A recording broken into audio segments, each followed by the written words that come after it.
Welcome to Cognitive Rampage Podcast. I'm your host, Adam Lowery, as usual. We are doing a virtual podcast right now. We are streaming from YouTube. If you are checking in, we are waiting on our guest, Renee M Gagnon? Gagnon? Gagnon. That sounds much better. She's going to put me in my place.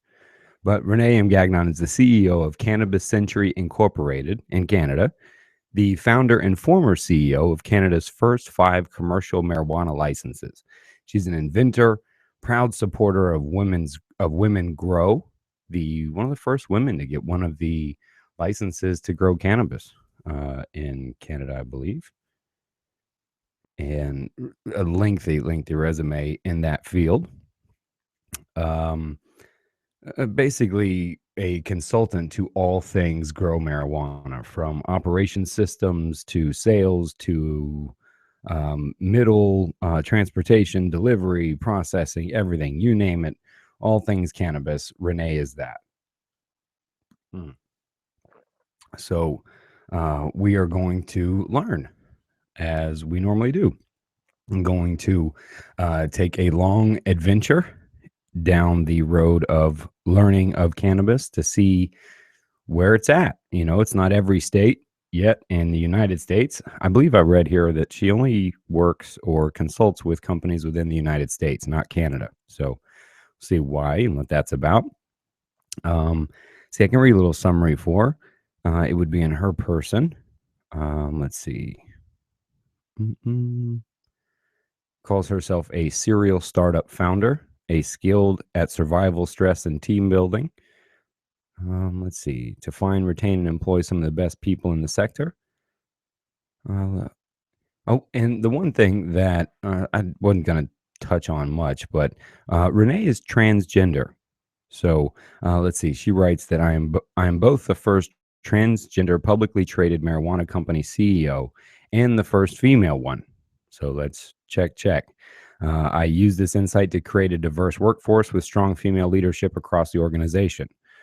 After exciting Thunderbird Biomedical Incorporated in January 15 as founding CEO and board member, she chose to focus on the U.S.-based infrastructure and supply delivery for the cannabis industry.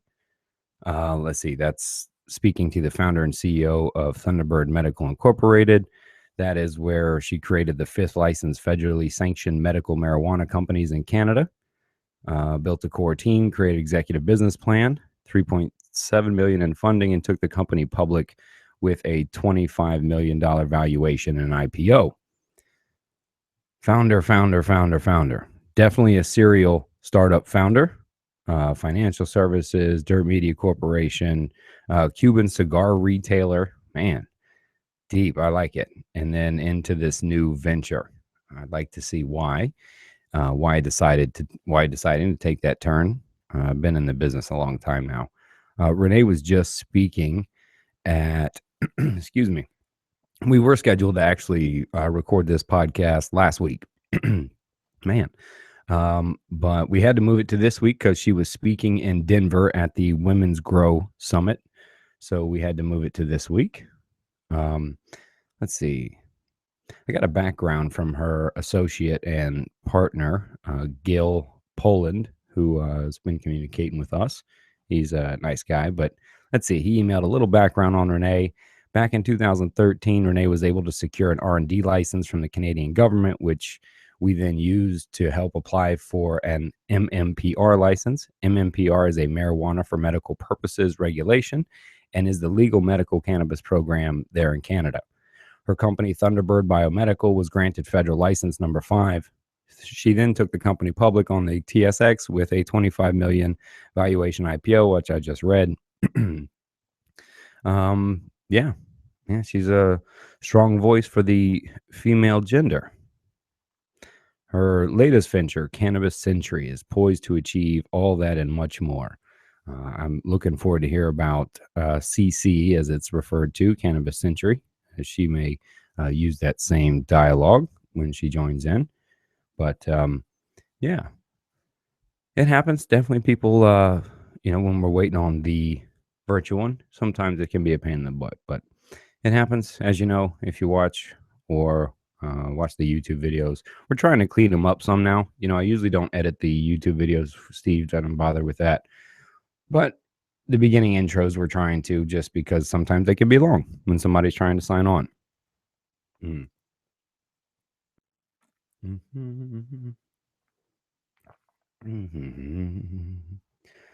Keep reading a little bit more if you want to. A little background on her some more. I like the website. It's cannabiscentury.ca. That's cannabiscentury, CENTRE.ca. That's the new venture. Pretty enticing splash page there.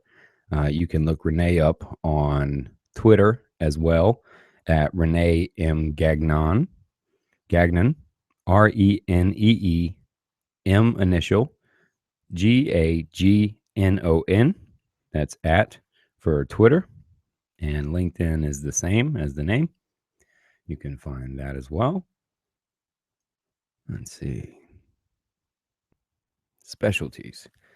BMP marijuana design and licensing, security systems and design, user interface design, web application development, e-commerce, payment modeling, prototyping, project management, creating amazing things on a shoestring, meeting deadlines, being ahead of the curve, and being calm under pressure.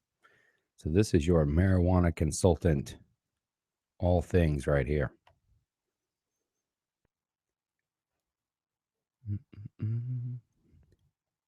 Yeah, we were messing around with a little bit in Florida, but it's so finicky, isn't it? Finicky down here in Florida. You never really know. It's supposed to be back on the ballot again. Didn't pass last time, but I don't know. From what I hear, they're doing things way different down here. It's not going to be any nonprofit dispensaries setting up with co-ops, etc. I'm hearing it's going to be for-profit setup and prescription related, not to where you get a card and then go to a dispensary, but perhaps you get a prescription from your doctor and then have it filled at CVS, Walgreens, etc. That's just what I'm hearing. But I don't know. There's a lot of lawsuits going on in the state of Florida. There were a lot of growers here set up to get to work for not only processing the CBD oil, which passed already, the CBD version, which is the lesser strain. They tend to be about 3 to 4% THC still, but for medical use. And then looks like they only passed out 4 licenses coming up, and it was supposed to be more than that. And so some companies are taking the state to war for that. And we'll see where that outcome lays. You never know. But it's a huge market. I mean, we can't deny it any longer, the effects of marijuana. It's just reality, people. I mean, you can stay brainwashed if you want to with the rhetoric and the propaganda that's been shoved down your throat forever, or you can wake up and you can notice that marijuana could replace the top 5 prescription synthetic drugs that are used today and reduces alcohol consumption. It has increased the budgets of the states that have legalized tremendously. It's lowered the crime rate and everything. Murder rates down, alcohol consumption's down.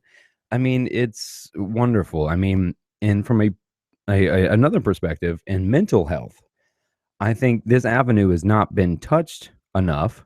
It's been, mostly heavily studied for uses for replacing opiates, which is great because we do have an opiate epidemic that's spreading.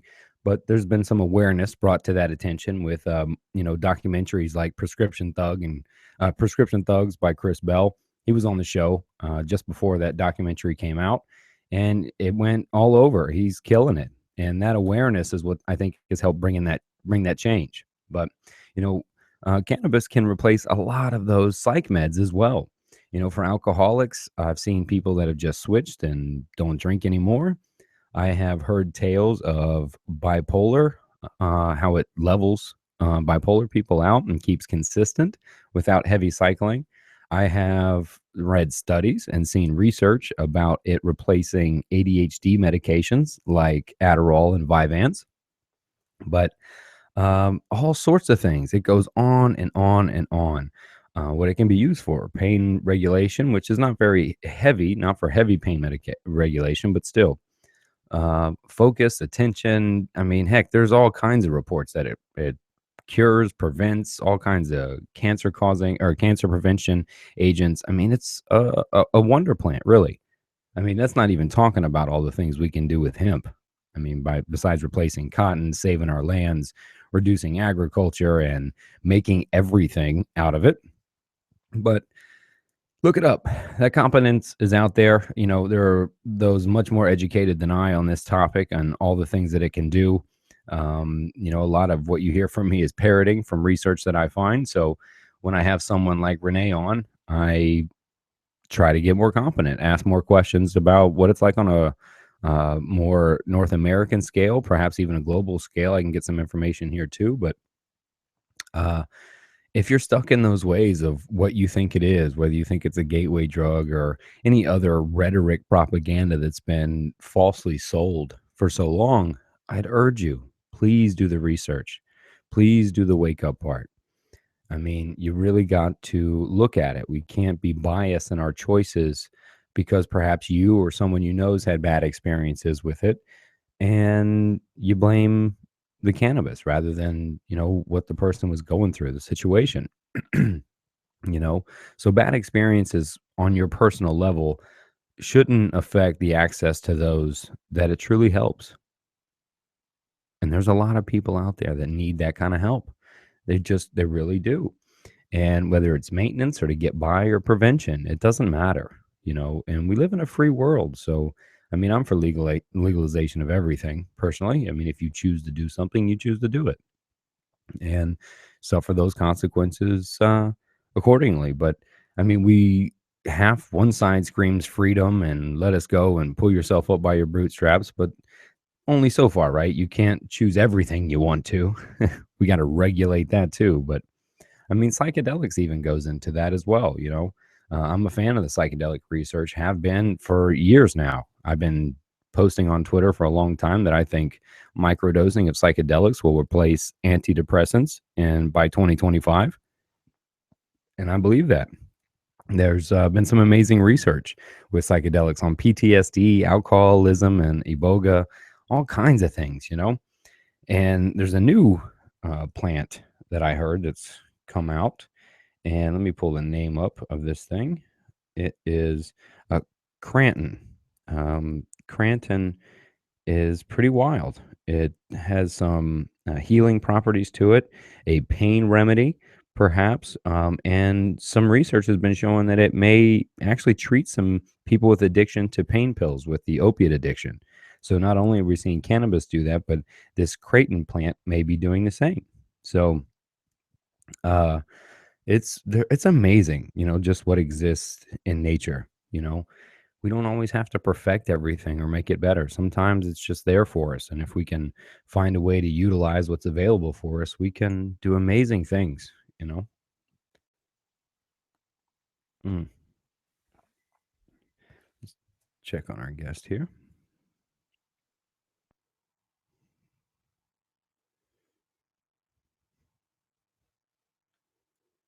Mhm. Mhm. How you looking there? Like I said, it can be a pain, but I get to rant. Mm.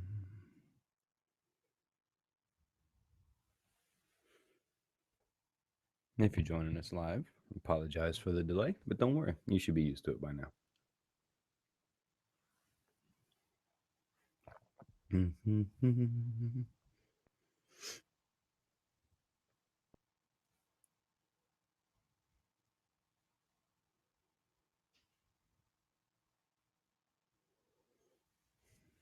Let's try another email. Looks like we got an invite again. Let's try this. Let's see.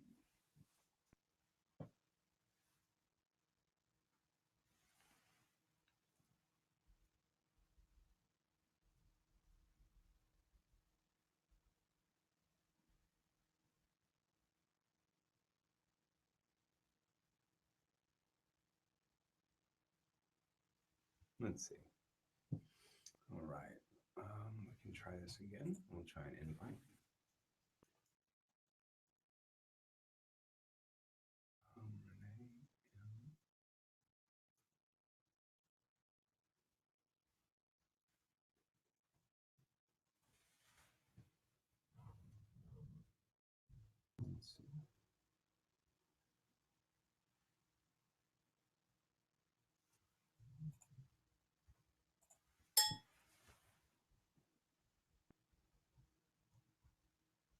There we go. Resent the invite. Check on the email there.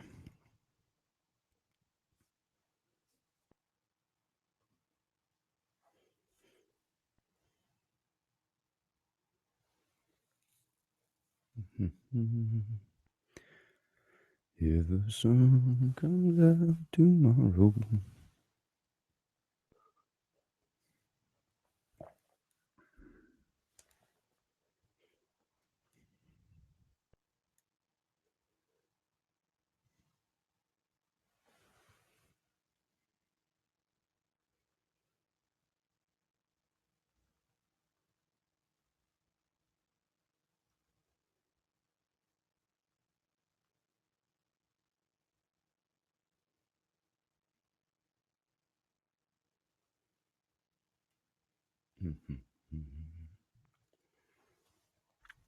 Let's see.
Looks like we'll be editing out the middle.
Hey, how are you doing?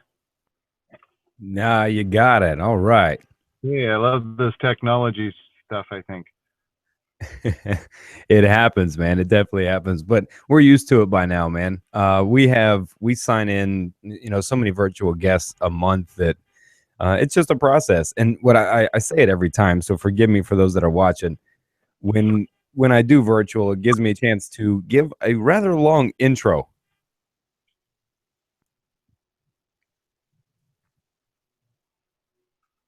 Uh-oh.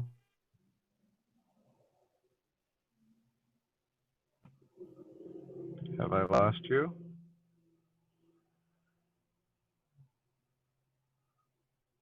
Oh no. Let me try and reconnect again. And we're back. Oh, And we're good. back. All I right. thought I'd broken something. No, I think my internet just freaked out. But like I was saying, man, we do it so much that I get 6, 7, 8, sometimes 9, 10 minutes to do an intro. Oh So wow.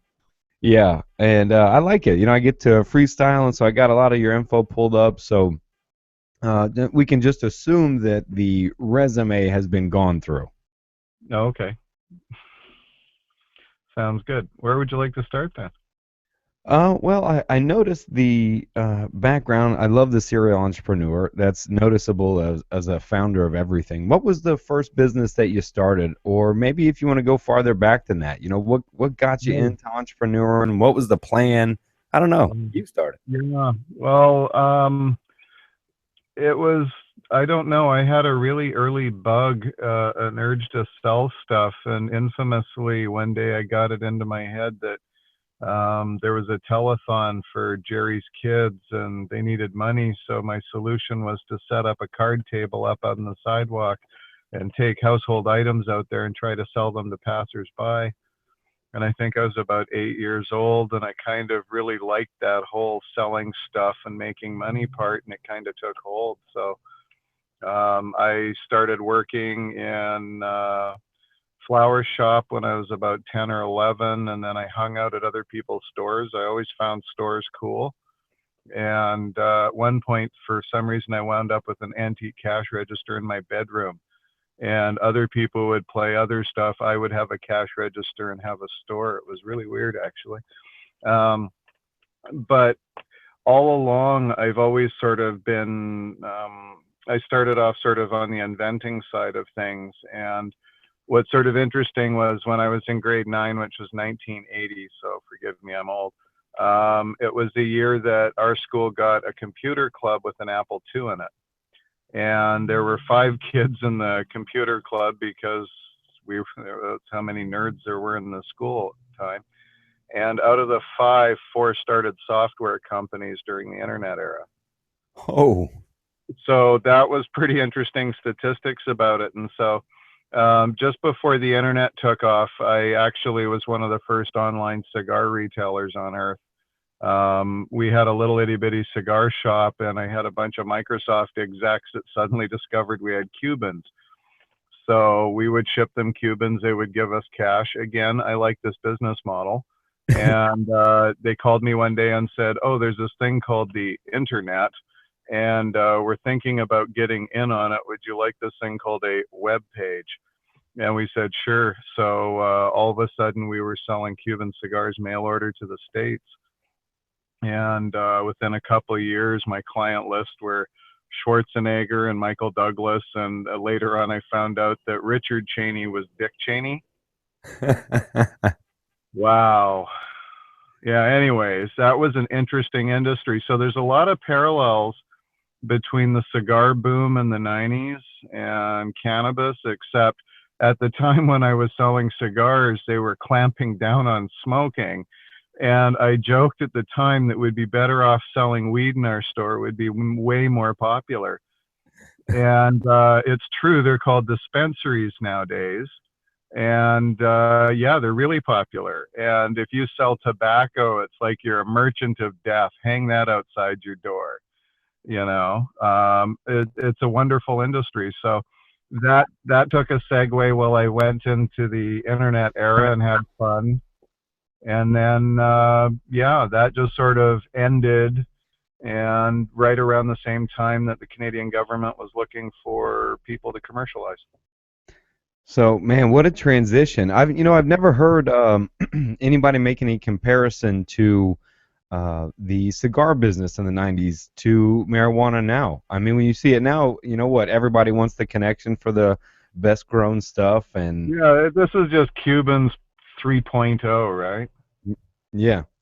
And that's kind of the way that the boy side of the market's been playing this, is it's bro culture, it's bong culture, it's, goes back to the 70s, hence why we've got Snoop and Marley and cheech all on the brand faces. And the ironic thing about it is like if you're actually in this industry, and you're especially near the medical side of the business, it's got absolutely nothing to do with any of that. Nothing. What would you say the culture is like? Well, see, the difference is, I guess it depends on which side of the border you're on. Up here, because medical is either entirely illegal and widespread and prevalent and as common as Kleenex, in despite of the government's best efforts, or it's 25 licensed vertical monopolies all banded together in disarray. So I don't see we see the actual expression of medical yet, but it's got nothing to do with celebrities. It's about healthcare. And the big difference between Canada and the United States is we have a socialist healthcare system. So I tend to approach the view of medicine under the same socialist viewpoint, which is if it's medicine, it's supposed to make you better. It's not about the profit motive. But somebody's got to pay for it. So we need better systems to say who's going to do that. But on the commercial side, yeah, sure, Snoop's got a role to play. Everybody's got a role to play on that side of it because it's about consumers making choices. And if you think that buying weed because Bob Marley's family licensed something, great, yay. But it doesn't mean anything in the long run. I laugh at some of the attempts at strain branding because I remember the 80s, Northern Lights #1, woohoo. Okay, relevance now, 0. Anything with the word grape in it? Seriously? I mean, that's nice to try once, but you're not going to eat that forever. This is Ben and Jerry's dilemma. You know, great freaking idea, but who wants 1 million gallons of coconut, you know, ripple pistachio crap, right? So, you know, this is a baby industry. We're acting like we're freaking Coca-Cola and pharma. You know, we're just experimenting. We have no idea what stupid ideas to try next, and everything works. There's an audience for anything. You know, we keep concentrating it, and there's a market for it. Now there's YouTube videos of people dabbing concentrates that in the 80s you would have thought was heroin. You know, it's a different culture, and this is part of it, is that we've been turned against each other because of our own segment that we're interested in. Right? You know, you've got the folks that just want to get wasted. So what? There's a market for that. I got no problem with it. I'm a capitalist. People want to use it as a medicine because it is a medicine. Great. Again, I got no problem with that. I'm a capitalist. People want to use it because it brings people together and it's social. Again, I got no problem with that. I don't have any problem with how people want to use cannabis. I don't like pre-designing monopolies. I don't like pre-configuring an industry when you usually have the right-wing government saying government needs to keep out of industry, you know, it's got to keep its fingers out, government can't pick winners. But on cannabis, yeah, we can pick the winners because we like these people. You know, they're hypocrites. And so for me, cannabis has to be the biggest tent possible. It's got to include the most number of people possible. It's got to be as diverse as possible, and consider every new system as it develops and not bulletproof old ones. I couldn't agree more. And in Florida, I like how you're pointing that out, because a lot of people are so focused on just trying to get it either decriminalized or legalized, etc., that they don't see the formation behind it being set up to control it. You know, in Florida. Yeah, it's always about structure. You know, whenever you look at anything, you have to look at the structure and then look at the benefit. What does the structure benefit? And then once the structure is built, its entire purpose is tied to maintaining that structure. It's not going to look at alternatives. It's not going to say, hey, yeah, what a great idea. If you had more craft growers involved, you could reduce the costs. Yeah, no, they don't want that. So again, self-interest is one of the biggest problems I see right now because we're too early. This is not the time for consolidation crap. This is not the time for massive brand plays unless you want to see the .com period again. Everyone remember at-home networks? You know, come on, really. just because you were a billion-dollar company doesn't mean in 3 years you're not going to be out of work looking for a job. Even in cannabis, sorry, it's not hard to grow. That's why we call it weed, baby, right? So, this isn't like you can get a hammer lock on it. And so if you start using legalisms to protect it, like, oh, well, we've got the right to CBD. No, you don't, you idiot. It's in the plant. Now, if you want to manufacture some new Star Trek molecule that you've got to combine, laser energy and nuclear reactors and pop out some brand new wonder miracle drug, and you want to patent it for 30 years, fill your boots. But guess what, company? Weed came from nature. People have been looking after it. You're just benefiting from thousands of years of other people looking after it while you spat at it. So, sorry, too bad. I want people to just keep moving forward. Stop having this idiotic conversation about who's right.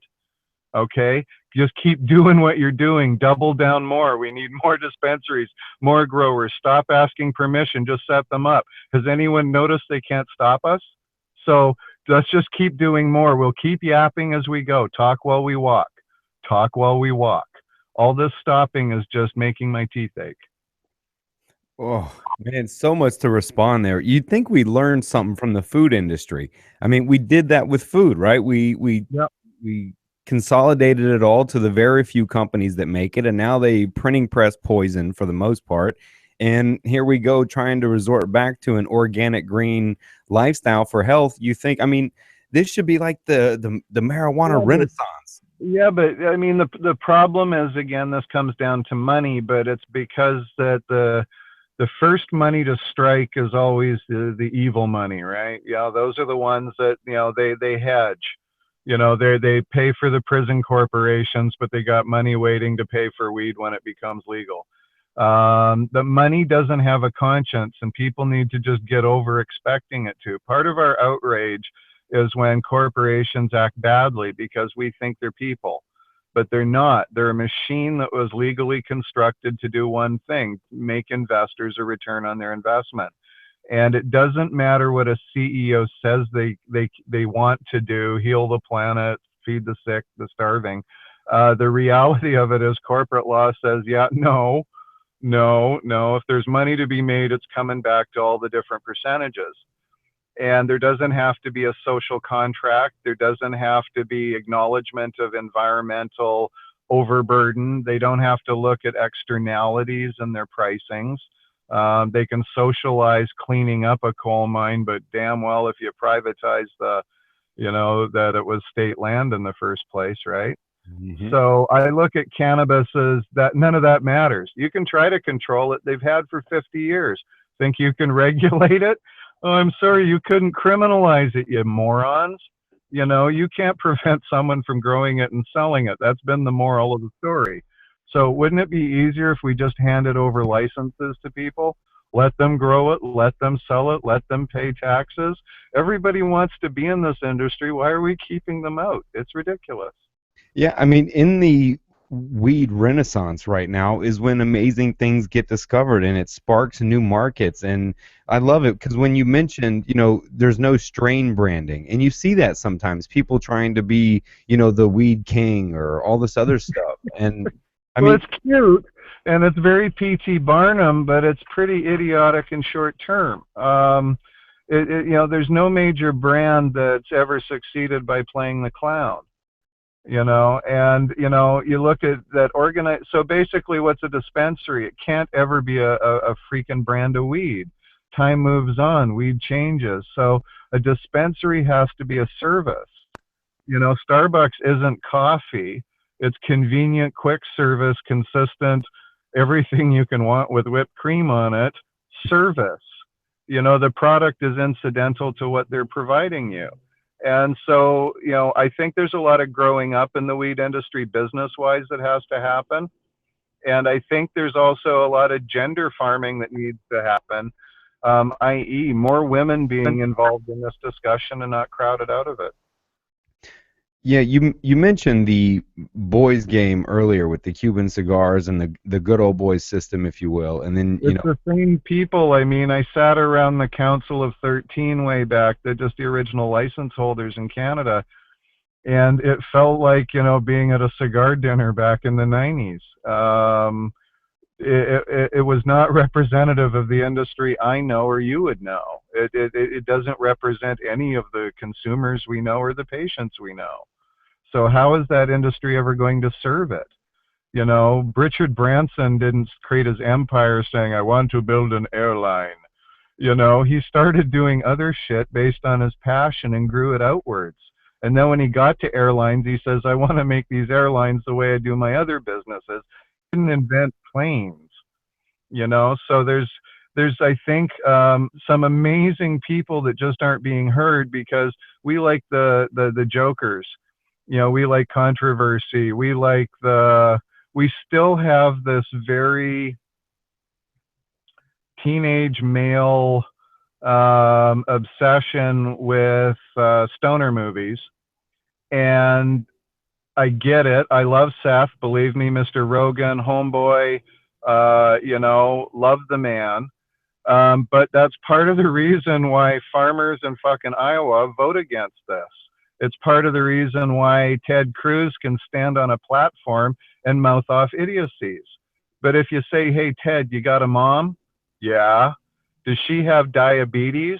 Chances are pretty freaking good. Yeah. Doesn't it suck for her? Yeah. She's always in pain, you know. Really? Because there's this cream that'll make that go away. Really? Because the doctors can't do anything with the chemicals we got. Well, try this. Oh, wow, mom feels better. Guess what I have to vote on now? Okay. Ted Cruz is an idiot. Who cares? But he's got a mom. He's got a sister. You know, he's got daughters that are having sex, whether he likes it or not, right? So there's a lot of stuff in Ted's life that just doesn't really have anything to do with his opinion, and weed's one of them. Let's work around the bastards.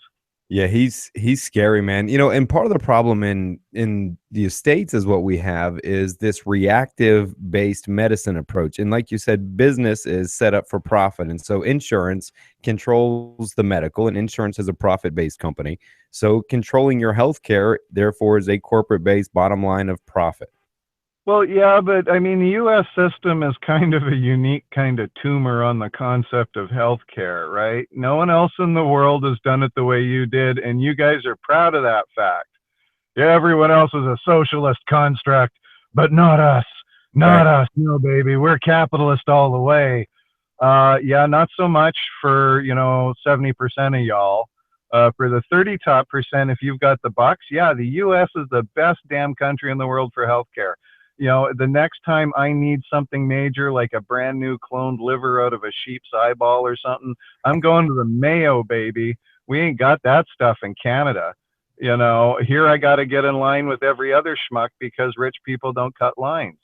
Guess why? We're all citizens. So I kind of view my weed the same way, you know, is that this industry that we're building and this product is about everyone's health and everyone's mental wellness. And so I get that corporations want to play, fine, but you can't tell no one else to play. Yeah, and now I've heard rumors, but I don't know if this stuff is true, but I hear in the States that because it's still federally illegal, that these multinational corporations will use people like the DEA, et cetera, to shut down small mom and pop shops, and then they just kind of pick up the slack, or they're buying out people, or I mean, they're just kind of taking over, like you said, and setting up. There aren't really any multinationals. They're trying multinationalism. So, like, you know, Israelis made investment in a Canadian licensed producer. But their great idea was to sell weed that doesn't get you high. And the problem is we're still at the point where that's not enough of a business model. Right. So here's the ugly truth no one wants to admit on Wall Street. Okay, we're lying that this is about healthcare and medicine. We really want to sell drugs and make a lot of money at it, but we can't say that because it's not politically correct to do so.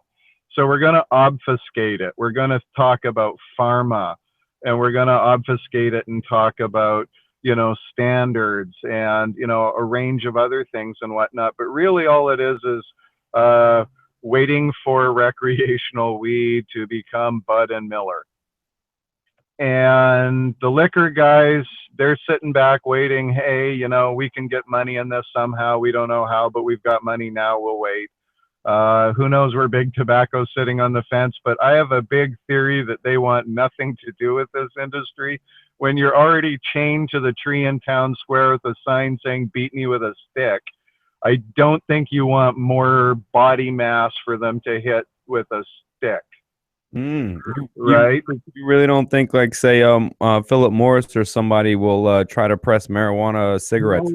How much money have they lost to the states and federal governments in class action lawsuits since 1980?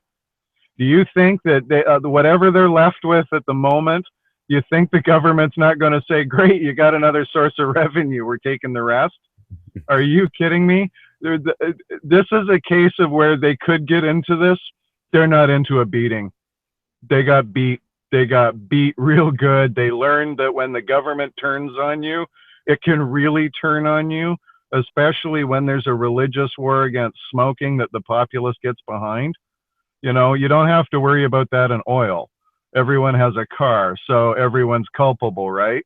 Yeah. Everyone's for the environment, but not so much for walking, right? But with smoking, dying is kind of a direct consequence, so pretty easy to get people on the bandwagon. But I also see for cannabis, half our problem was the success and the idiotic success of the California anti-smoking hysteria, right? Labels on a building saying, warning, this building may contain carcinogens known to cause cancer, blah, because they have smoking rooms on floor 5. Okay, you've now turned it into a moral issue. Smoking equals bad person. Well, that started before we started talking about weed legal, right? So for the rest of us smoking weed, not only do we have to justify it makes you crazy and your daughter's pregnant, but it's also ultimately bad for you because you smoke it, right? And then we spend our time going, well, you don't have to smoke it, man. You can eat it. Well, that just makes them even more creeped out, right? Yeah. So it's the wrong conversations. And there's a perfectly legitimate conversation we can have about getting baked. There's nothing wrong with that. But that can't be the whole freaking face of the industry, because not everybody in the world that votes does that for a living or a hobby or a passion. You know, I love cigars. I love selling cigars. Think I can walk through a crowded mall smoking one? No. Most people, 99.99%, will resent my guts for it. You know, I can't really convince everybody about the wonderful qualities of cigars at that moment, right? It's not the conversation. For cannabis, if we want it through the door, we got to normalize it. And what's more normal than Tylenol? Where do you buy Tylenol? Freaking everywhere. Are we worried about the fact you can buy Tylenol everywhere? We probably should be, but we're really not. You know, we can buy booze everywhere. I've never heard of anybody, unless you're in some part of the South or a red county, where you can't get liquor if you want it, even if you're 16, for crying out loud. I know 16-year-olds that can get meth. I can't get meth. I'm a mature adult. I have a job and a family. I can't get meth, but any high school student can get meth. So, you know, for me, this is more about giving people what they want in a controlled manner, because we've been fighting it without there ever actually being a reason. It's like a zombie apocalypse that we just keep voluntarily joining, and we just join the herd of legalization, and nothing ever fucking happens. You know how it's legal? If everybody's doing it and the person that says, hey, don't, they all go, fuck you. That's how it works. Then it's legal. It's only illegal when more people are going, no, you can't do that. Then there's more of them than you. That's how they beat you with a stick. But 80% of Canadians have smoked weed. Guess what they learned? Don't make you crazy. Doesn't get your daughters pregnant. Helps. Not a gateway drug. Exactly, right? Not a gateway. So none of the lies stick on anybody below 70 anymore. Right?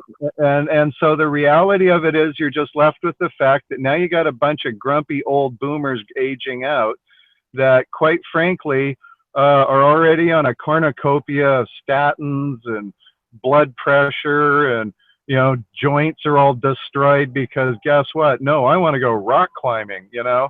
All the stuff that you did when you were 30 and still thinking you were smart, you're paying for in spades now, And quite frankly, you say to anybody in that demographic, if you grew up in the 70s or 80s, here's a bottle of something made by Glaxo, and here's a bag of weed. Doesn't really matter what we're talking about your condition is, they'll go with the weed. You know, this isn't really an issue. It's a problem for Glaxo. Yeah, up till now they've been able to say our stuff is the only thing you can do for diabetes. Well, guess what? We've discovered not true. Well, guess what? You can say, well, no, you can't do that, but well, no, we just figured out how to do it. We can actually make it in our own labs, in our own garages, and hand it out to sick people. And there's really nothing you can do. And I dare you to arrest sick people, right? And this is kind of why I want to see more unity between LGBT and cannabis in the States. You want cannabis to come out of the closet, baby? Guess what? I know people that can do that for you. Okay, they got lots of experience at issues of being shameful about what you do in the privacy of your own home. We can explain to you how to come out and how to explain it to others. We're good at it. Interesting marketing approach and social movement at the same time. Oh, why not? And I dare you, if you want to go and have a smoking area, go put it at a Pride festival. I dare them to stop it. You know, you go tell a couple thousand really hopped up gay people not to do anything. They walk around naked, okay? Smoking weed's the least of the police's issues during that week, okay? So you want to bring weed out, do it when there's a bunch of gay people angry about other stuff. Tell gay people that this is medicine, because it is. Then try to take away their medicine. Didn't work for Reagan. Things got real ugly. So this is a thing that I noticed when I spoke in Denver. I had women coming up embracing me after I spoke, whispering in my ear, I'm a lesbian. They couldn't say it out loud. And I'm like, you're in weed, what the fuck? Seriously, okay, if there's an industry where you can stand on a box and say, I grow weed, I'm a lesbian, you're going to have a whole bunch of sisters saying, fine, I'll buy your weed, sister. This isn't really complicated, you know, but they didn't for some reason think I could stand out, be that, and grow weed. Sorry. No, honey. You're already succeeding. You just need to succeed openly as you, so that other kids growing up can dream about being a weed entrepreneur. Okay? My motto during that show is, fuck it gets better. Okay? That's not good enough. It's got to get goddamn fabulous, right? Yeah. What was the conference on? I know it was support of Women Grow. Well, it was Women Grow in particular, and it's a huge organization. 1,300 women showed up. It was over $1,000 a ticket. So guess how many women in the organization didn't go? Right? And so that's women in this industry, and it cuts across every segment of it. You've got growers, you've got tincture makers, you've got caregivers, you've got nurses, doctors, business people that want to be in the industry. And what's interesting is I've been to lots and lots of cannabis trade shows, and they're kind of like AVN, right? The Adult Video Network, you know, the porn shows. Right. This is just weed porn. It's the same booze, the same, pardon my term, douchebags and t-shirts with booth girls. It's just a different kind of porn. But that doesn't actually represent what's actually going on in your community. You know, that isn't what you and your friends do. You know, you do not, like, there is a market for $1,000 hand-blown glass dab bong. I agree. But that's not really the industry. That's a nuance. It's a segment. It's a micro portion. Everything really is. This is the biggest industry there could possibly be. And everything is just a refraction. I'm old school. I like grinding it up and rolling it in a piece of paper. Always works. I've never lost a part. I can't plug it in. The electricity's out. I don't have oil for, it's just, I've gotten so old and grumpy in my old age that I just like touching it. I like rolling it up, and I like smoking it. And I appreciate, though, that other people don't. They want to do all sorts of magical and wonderful things to it. But when I look at old people where they've got, gimpy toes, they want a cream they can rub on it. And that's got nothing to do with brand. I couldn't agree more. I mean, with all the talk about, the image that it puts off, what's the conversation we should be having? What are the points? Because I agree with you that you call them nuances. They're almost nostalgic, Oh, those. they're very much, and they're very, very much adolescent. I was a teenage dude, okay? I had a tie-dyed shirt. I had a poster of Jimi Hendrix on my wall. I fell in love with black lights. I drew, under black lights with highlighters under mushrooms, right? Everybody goes through that, but the problem is I think, is that business guys, when they get a bunch of money and have had to walk the straight and narrow for several decades, when they go through their midlife crisis, they also have a corporate midlife crisis. And now all of a sudden they got a bunch of money, and the next thing you know, Woody Harrelson's opening a dispensary in Hawaii. He became a movie star the long way around because he really just wants to be a drug dealer like he was in high school. Okay, great. It's a better, higher class version of it, right? And that's fine, but that's not representational of this market's potential. Women have 50% of the population and virtually none of the mind space. You open up any cannabis magazine, walk up to it, what do you got? Usually half of them have got a bikini on the front cover, right? Mm-hmm. How does that even remotely come across as inclusive, representative, or even that's a Hefner thing, right? That's still playing with being Hefner. And this urge to have a Playboy mansion with women in bikinis smoking bongs, getting high. Great, that's a great music video. Women don't feel too good about that image and won't vote for you because of that. That doesn't mean anything to the wife of a farmer in Iowa trying to figure out what to do about her husband's leukemia, right? That means absolutely nothing. But letting her know that there's treatments for it, or her uncle's prostate cancer, or her son's seizures because of, epilepsy, all of that's relevant. It's got nothing to do with rap. It's got nothing to do with country music. This is the thing, is like we're sort of approaching this industry ass backwards. We're starting with marketing and sales, but we don't know what the fuck the product is. Do you see any potential downside of this in the future? Well, yeah, if we give too much control now, we limit its possibility. I'm a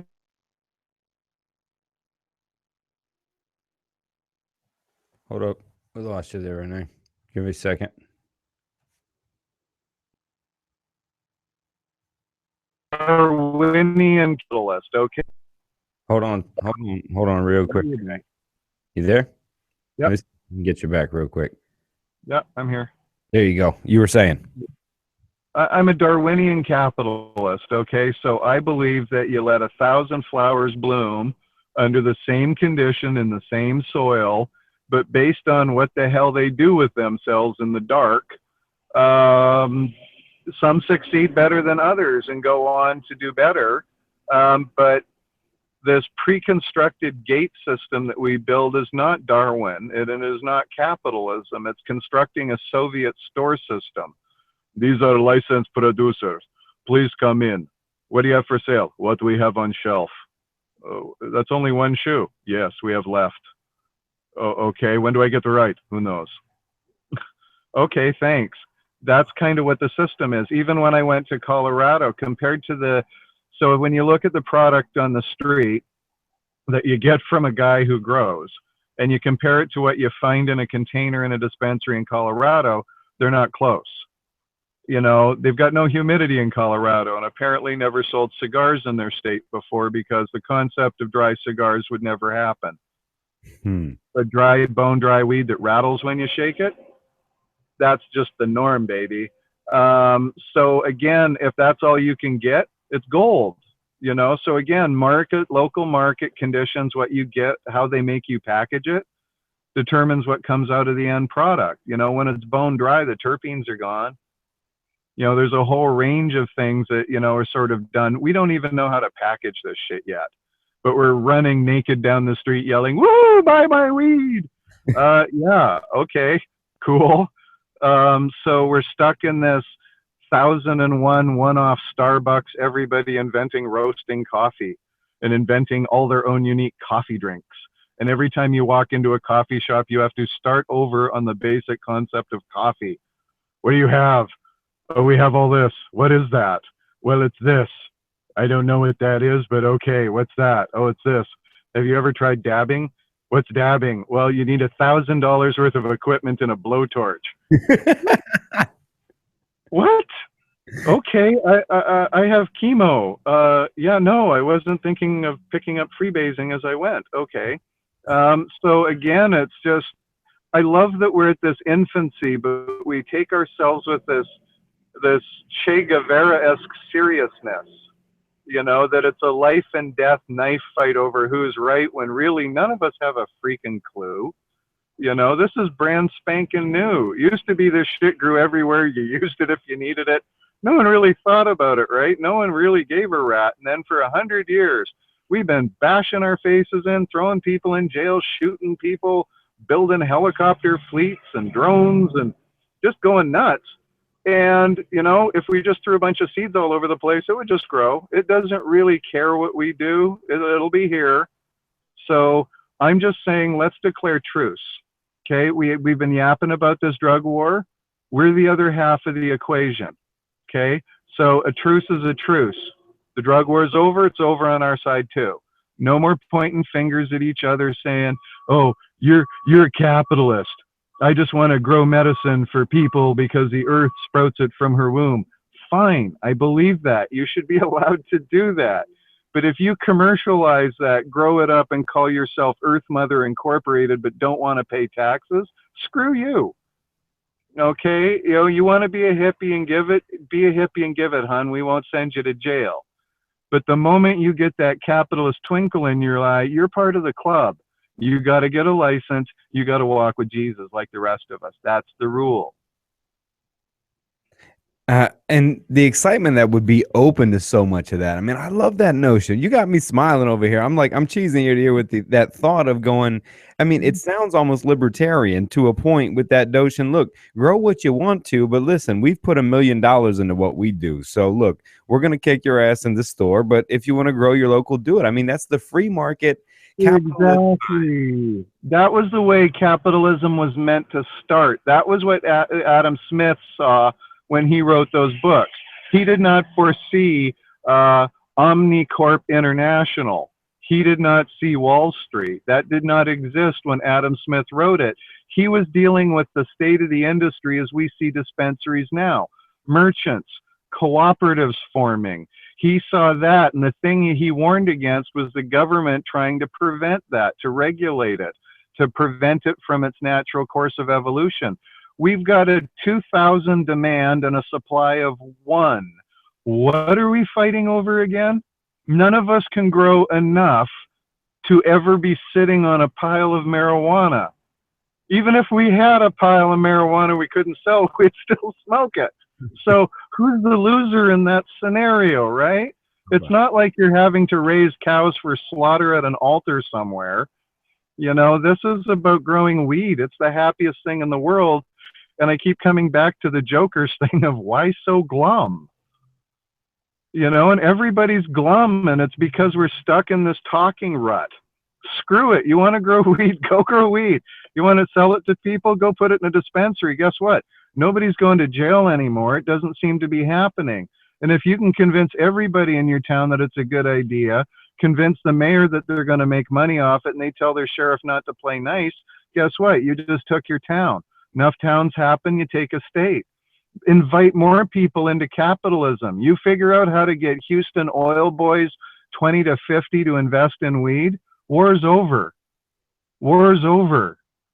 You know, more money in oil. Oh my God, if you add up the next 10 years and you look at, if we were to legalize medical and recreational North America, $20 trillion a year industry.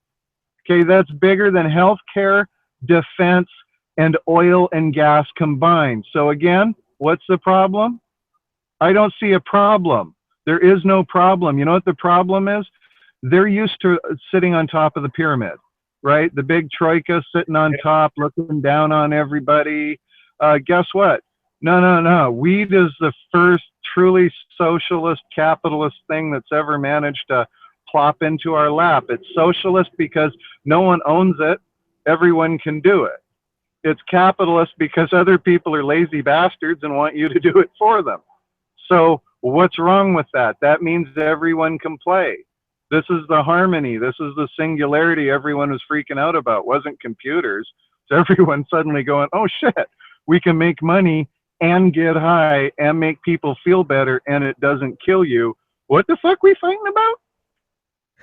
I love this argument, man. You know what? I'm with you. Fuck it. So many people and I'm fucking one of them. I've been arguing and fighting and fuck it, right? You know, I like the idea because once you kind of do stop saying, hey, we're done shooting ammo at you, it's already happened. Hell, in New York, I read an article the other day that people took the legalization as decriminalization. So they're just smoking in the streets everywhere. So nobody really. That's the thing. Yeah, see, I mean, you got to go back to the 60s. Why'd they call it a movement? When everybody steps forward at the same time, y'all move, right? And this is a revolution. It keeps coming back. Same problem. Someone saying don't do something. Why? Because we don't like you to. Doesn't matter if it was black once, now it's cannabis. Doesn't matter if it was gay once, it's cannabis. It's all interrelated. It's all the same root problem. It's I don't like it, you can't do it. Well, guess what? It's over. It's over now. So you want to be a lesbian hippie commune in Mendocino that only sells to women under a full moon? You're allowed to. I support that, and you've got a market. If you want to be a bunch of redneck hillbillies in Arkansas that grow the greatest white pride weed ever and only sell it to your clan buddies, again, I have no fundamental problem with the concept as long as you do it within the legal framework and nobody gets hurt. You know, this is inclusive. Yeah, on the political side, you know, I see an issue is because it's the right-wing Republicans that are considered the capitalist, free market, government out of business people. You got it. Take away their baby, sunshine. Take away their baby. But they happen to also be the ones that are anti all this shit. And but they're also the ones behind the scenes structuring organizations like you talked about in the beginning, vertical monopolies that own this shit. Yeah, but money doesn't like it. Money's only building it because someone else is too lazy to sell it to them. Okay, money doesn't like building shit. You know, have you ever looked at those guys? They don't like building things. You know, they're sort of like the hawk that perches on the telephone line waiting for a pigeon, okay? So if we want to win over, we got to give them a different pigeon to go after, okay? Up till now, they've been going after all this other good stuff, and they're having fun. Every legislator that's anti-weed is funded by right-wing money. Well, guess what? Show money how to breed better in the dark. Their money rules that, not them. So how do we They don't tell money. They follow money. You go and bring Houston into it. You bring oil money into weed. And basically, they don't know shit about weed. And the lovely factor about weed, I find it to be socially corrupting. You can come into it a hard, bitten-ass capitalist, and you could even be Mormon and never touch the stuff. But the moment you light that first bowl, that first joint, you're lost to your kind forever and have become one of our tribe. And that's the loveliness of it, is that our message is simple. Oh, you think this is that? Try this. Now you understand? Yeah, I get it. Right. Okay. And now we can move on. This isn't about arguing with people that have a moral argument about it. It's finding a different way to have a moral argument with them. You know, when I deal with someone that says this is against God, I say, do you believe in a intelligent design? Absolutely. So you believe your body was designed down to the molecule by the great creator? Absolutely. Why did he give you an endocannabinoid system? You're not using it. So between you and me, who's the one out of favor with the great creator that built their body? I'm using the system that they gave me to make me healthy in the way they intended me to use it. You're the one denying it from working. I'm afraid you're the one that's out of step with God on the subject of marijuana. This is, you know, we're not having to yell back at them. We just have to explain, no, here's why you're wrong. Yeah, and there are those people too, which for me, they're not an anomaly, but they exist to where people really just won't do things in the States just purely if it's illegal. If it's just against the law, they just won't fuck with it. I know, but again, those are good people, and this is how they were raised by their moms and pops to be, right? They were told to not break the law, to listen to the police officer, look both ways before crossing the street, wear clean underwear. They're good people, and we can't attack them by saying, "Well, you're an idiot." Right. No, what we need to say is, I'm not asking you to smoke marijuana, for God's sakes, and I'm not asking you to sell your kids baggies of weed and get them high either. I'm saying, do you have menstrual cramps? We can help you with that. Do you have glaucoma? That old one? Yeah, we can help you with that one. But do you actually have nerve pain? Do you have endopathic pain? Do you have Crohn's? Do you have colitis? Do you have high blood pressure? Do you have migraines? Do you have epilepsy? Yeah, those things we can help you with. If you don't want to get high, feel free. You don't have to get high. No one's making you get high. There is not a conspiracy of hippies everywhere trying to make religious, straight, white people stoned. Not going to happen. If you don't want to get high, don't get high. But if you have an inflammatory disease of the joints, we actually have something over here that can help you. Now that we've informed you, you're an idiot if you don't use it. That's your problem. And we're going to point at you and laugh now. Yeah, and Okay. I want to make a left turn too out of the medical is because me being a I guess yeah, I'm a mental health counselor. I'm in mental training practice is what I do. I don't really do full on therapy anymore, but from the mental health side and the replacement, I mean, it could, in my opinion, replace probably the top 3 psychotropic medications. Oh, absolutely, absolutely. No, I mean see, I don't think that the drug companies are actively against marijuana because they've read the writing on the wall. I don't think they're that smart. Okay, they're trapped in 10-year drug development cycles. They're still sweating out the decisions they made a decade ago. All they do is live off their patents. It's not really about this frontier of discovery crap. 80% of their stuff never hits the whiteboard anyways, right? And then by the time they trick something through the FDA approval, a decade's down the road. So, their life isn't good either. They're not really raping in the big money that they used to. There's all sorts of conflicts. You make a molecule that helps half your patients and winds up giving half the other ones cancer.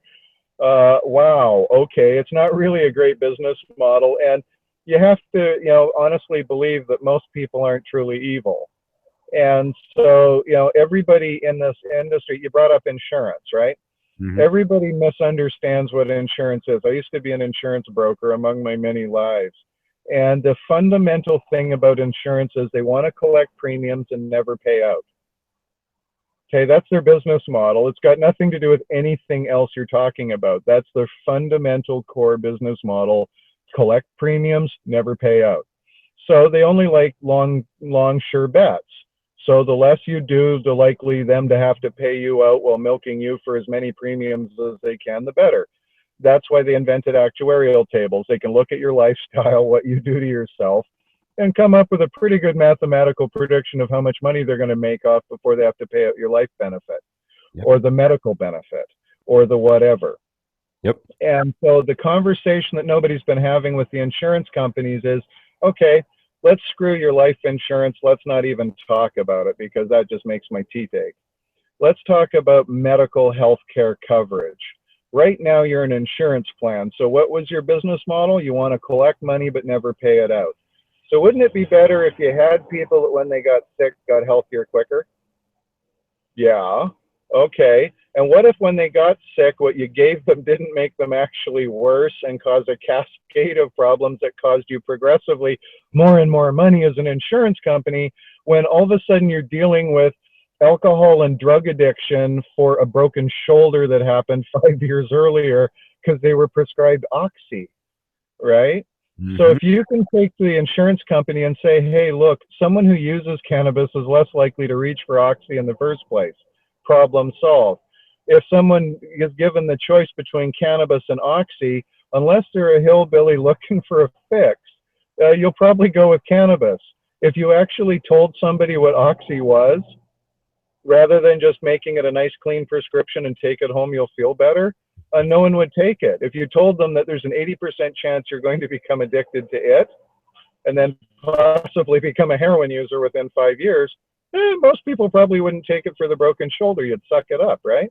Yeah, when I was in clinical practice, I'd tell you, 30 to 40% of the people sitting in those rehabs were just like that. There was no preventative counseling. It was, here's your surgery, here's a bottle of the most highly addictive substance on the planet. Have a good day. That makes you feel good. Here's the thing about Oxy that nobody wants to talk about. You take Dilaudid, you want to puke your toenails out, right? But the pain goes away. You take Oxy, you fucking feel good. You know what?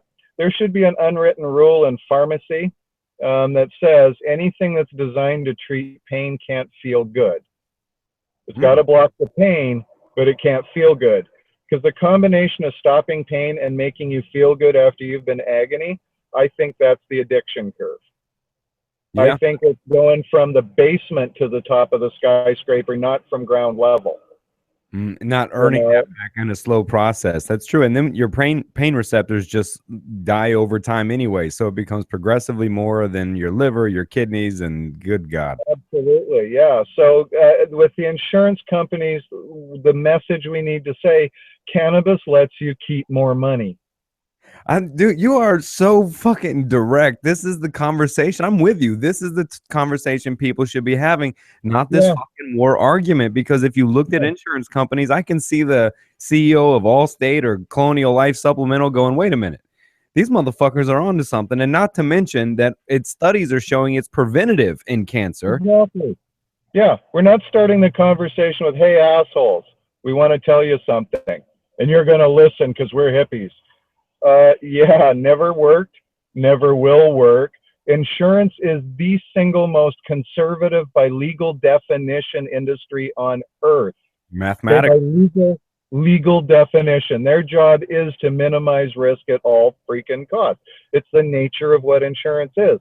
So if you go to them and say, look, here's current healthcare, here's how it's costing you billions of profits. Billions of profits. You can't say costing consumers money. That's not their particular problem to solve. That's not their nut to crack. Their nut to crack is return on investment to shareholders. Why do you want to still hold my stock, trust fund? Why do you want to own my stock, major bank? It's because we're making money. We don't flatline, we hockey stick around here, right? That's the rule. And so that's what cannabis can do. Microsoft's greatest problem, it did so well for a decade. Guess what? You better do well for another decade, bitch. But who the fuck can? It was software. It was desktops. It was number of computers on Earth and people giving a shit. We're talking about weed. Weed. Everybody who's tried it usually tries it a second time to go, yeah, that's all right. So we're not having to convince a market of its need. We're not Steve Jobs coming up with the 29th music player. Right. And just happening to get it right. Sorry, you don't have to put a sign out and tell people what weed is. That's done. We know what it is. We like it. It's good. We want it. We're good. And now we're finding out, it can do that. Holy crap, it can do that. Wow, and it can do that. And that's where I think that we need to harness capitalism's self-interest. If more money realizes it's got better interest over there, they'll abandon the other interests that have been punching us in the face. Man, marijuana. Don't forget, money's invested in Northrop Grumman right now because Northrop Grumman makes drones that they sell to the DEA. Well, guess what? If that money can invest in something that grows weed and they make more money from growing weed than making drones, guess what? No more drones. Capitalism is a really bitchy fucking democratic process that turns on incumbents in a heartbeat if it finds something sexier. It's the ultimate fat, bald lawyer, right? As soon as the old one's got a year on her clock, she's gone and in comes wife number 7. Yeah. Capitalism is like that. It has no allegiances. It just simply has preferences and habits. Let's change their habit. Let's give them a new addiction. Call it cannabis. Show them, hey, guess what? There's this gold. So the example I used in Denver, There's a golden mountain that's right in front of us going up into the sky. It's so high, there's clouds obscuring the top. We don't even know how big it is. And the boys are on one side of the mountain trying to discuss what kind of truck to use. Okay, then they're discussing who should drive the truck. Then they want to know what kind of snow tires to put it on next year in case it snows. Then they want to divide up the gold that they do eventually pick up in advance based on contribution. Okay, ladies, let's go over to this golden mountain and fill our pockets and pots and pans. We'll come back and buy some trucks. Then we'll go back, fill those trucks up, and come back and buy more trucks. It'll be years before we give a shit about what kind of trucks, okay? Yeah. So the reality of it is, the reason I said it to the women is they were willing to listen. All the boys were sitting off in a corner staring at their penises, marveling at how big they were. Oh, man. I'm a little bit annoying to most incumbents, you might say. Fuck it. Fuck them. I think this is, man, you should be the front runner. I mean, so far the insurance argument, the war is over, and just bring them across. The capitalism, I mean, because listen, let me tell you, in some right-wing side, look, I'm in the South. I'm in Florida, okay? I'm in the heart of this motherfucker, all right? Oh, yeah. They still play banjos around this, you know what I mean? So, yeah, no, I feel you, brother. I grew up in Alberta. My family's so north it goes south. Well, that's how it is around. And so, but that conversation, because most of them are pro-capitalist, etc., even though that same wing is robbing them blind and taxing the shit out of them, but whatever. Absolutely. But if they could, oh my God, see that I love this idea of bringing, I mean, it's a global change. You could bring marijuana. No. Big tent, everyone welcome. You want to make money? Come on over, grab a shovel. You know, this is the Klondike. Did you see them stopping people from humping up that fucking mountain in Alaska? No, they put up more ropes for assholes to climb up that fucking mountain. Okay? This is not about doing it. We're opening up a frontier. You do not fucking determine who gets to go into the frontier. You fucking open it up and say, go. If you're stupid enough to lead your family up Donner Pass and forgot to pack food, that's Darwin. You know, and that's kind of the way I view this industry, is that there's nothing harming corporate interests. This is, in fact, as capitalist as it gets. And guess what, my hippie brethren, my earth people that believe that everything should be free, go for it. You know what? You're going to be joining our club when you got to pay for your electrical bill to light your freaking plants. Okay? Capitalism has some very fundamental rules. You want to play? Fine, play. That's part of my message of equality to the women was, stop waiting for permission from the boys in suits to say you can do this. You're already doing it. Just do more of it. I was going to ask you what message you just send out, and you've covered all of that and then some. Well, you know, it was that, and also too, you know, if you're afraid of paperwork, and this is just sort of my housekeeping gift of, here's your takeaway. If you're afraid of paperwork, this is not your industry. Okay, you may want to be an enthusiast, stick to smoking it. Go be a good patron, be a loyal supporter. But if you want to work in this industry, it's effing paperwork. Okay, it's capitalism, and it's a narcotic, and it's a drug, and it's a medicine, and it's a product, and it's worth a lot of money. And yeah, you love paperwork. And if you don't understand what FDA compliance means and healthcare promotion, Google that shit now.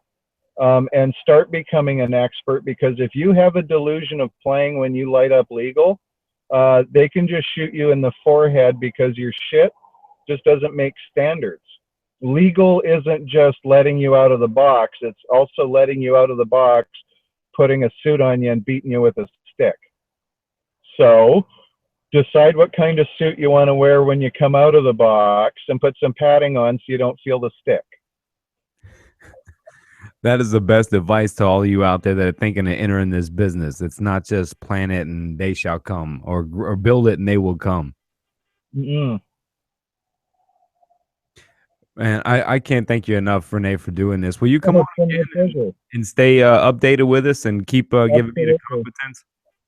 Absolutely, love to. And thank you very much for showing an interest. Thank you. Oh man, I'm beyond interested. I got friends deep in the field who I have edged to get on the podcast, and he has nonsense and goes hell no, has to stay away from it. But he's been in the middle of the mix down here and all across the world. He was just up in your neck of the woods not long ago. But Nice. you know, I'm not trying to get in the business. For me, it's observing it, watching it, cheering for it, and putting the voice out Absolutely. there. Absolutely. No, this is the thing is like this needs everyone. This needs more voices, and just more people doing. And that's the only message that I'm giving is do what you're freaking doing, do more of it. And if all of us do it at the same time, it's over. I'm with you. I'm gonna start talking that way now. That's influential in so many ways. I mean, It's empowering. I got my marijuana education today. Thank you. Any you want to put out websites, Twitters, all the promotion, advertising? You got all the time you need. Okay, well, if anybody wants to connect on Facebook, but I am being ruthlessly sexist at the moment. I'm giving preferences to women in the cannabis industry for the time being.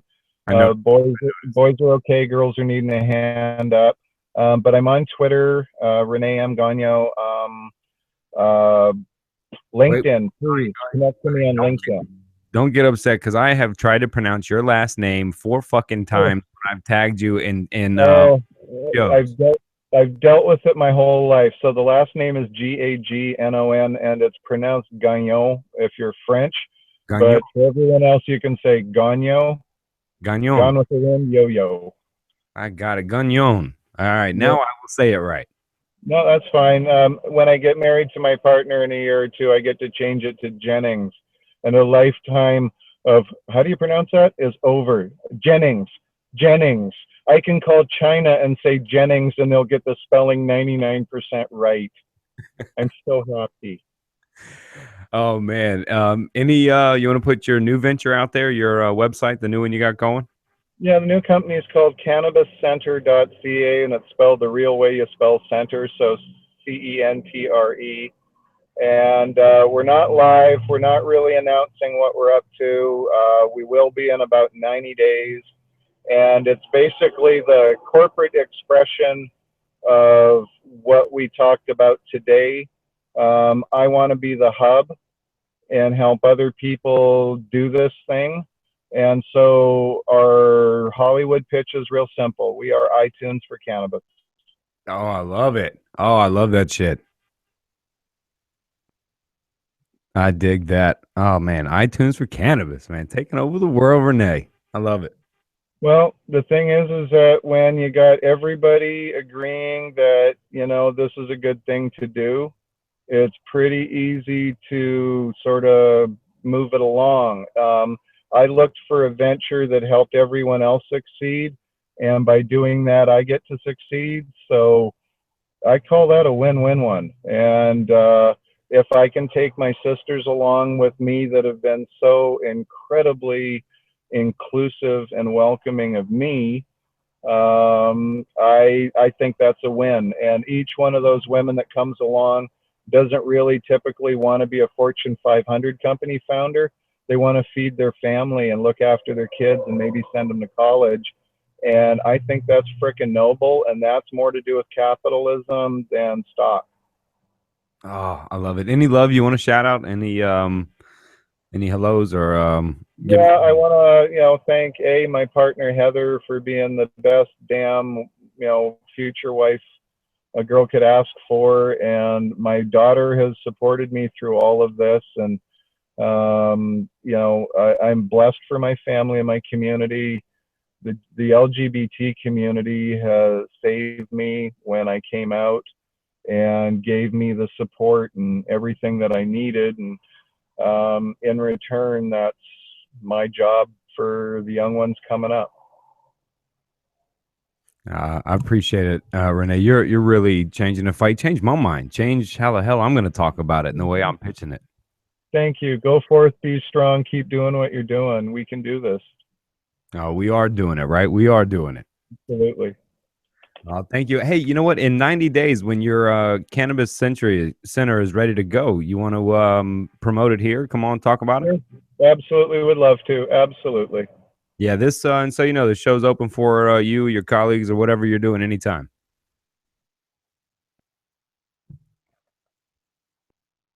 No, lost you there at the end.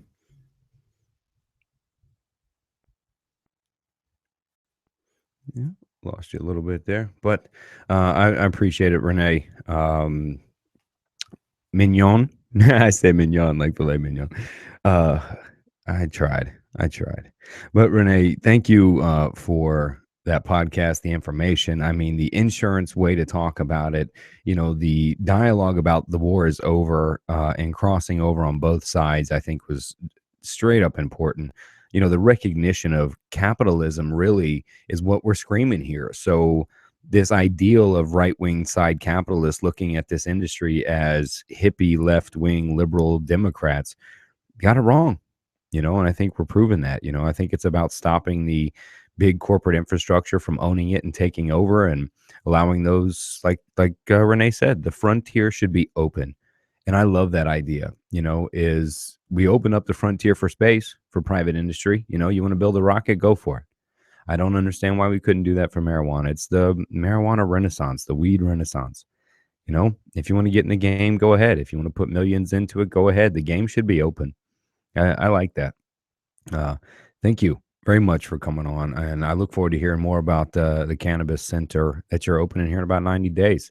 It'll be good to touch base. Love chatting with you. Thanks again, Renee. For those of you watching, hope you're taking care of you.